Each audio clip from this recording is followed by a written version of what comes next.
masasabi mo sa biyahe ko ngayon? Quick trip. Good luck. Today is July 20, 2025.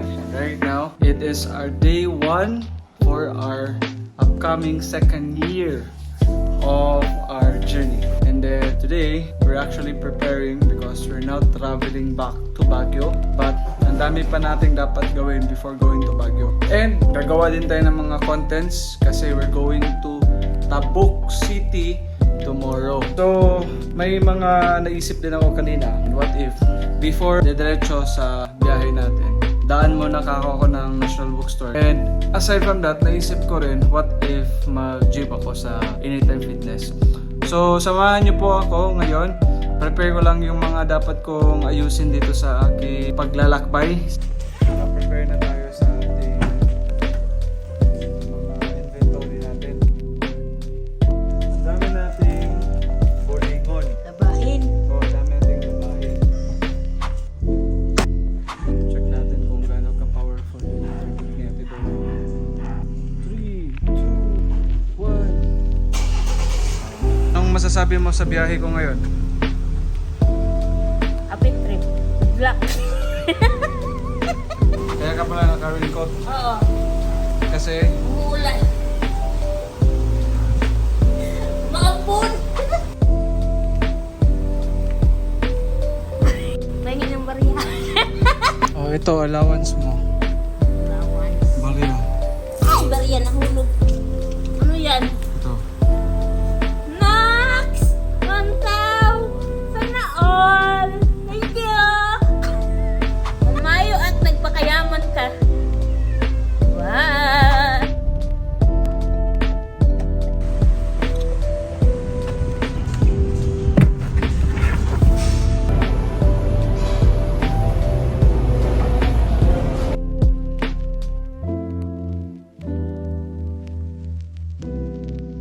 Kakatapos na natin mag Anytime Fitness, konting pump, konting run, at least may konting calories na nawala.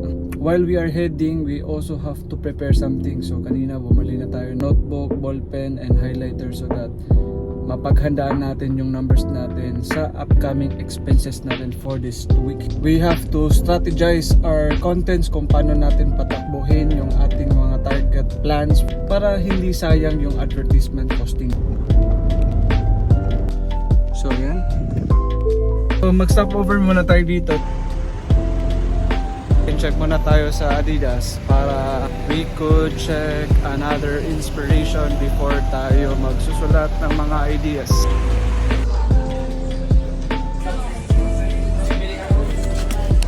Bogo, buy one take one. Ayan, mahirap yan kasi hindi tayo maging matalino. So we just finished roaming around. It seems like wala tayong mahanap. So our impulsiveness wins tonight dahil I think I have to go to Starbucks.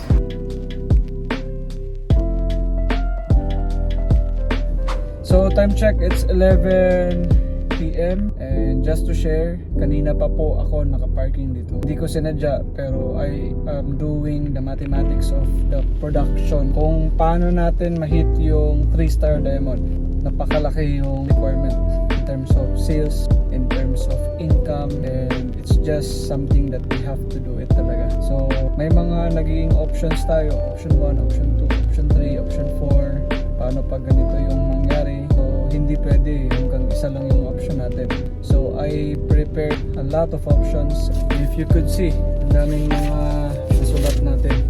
I have to write a lot of options for us to hit our target. And this time, this is something that giving me chills dahil posible mangyari in 3 months time. It's just a matter of time, ma-hit natin ang 3-star diamond. Dito po magtatapos ang ating vlog for this day. See you tomorrow. God bless.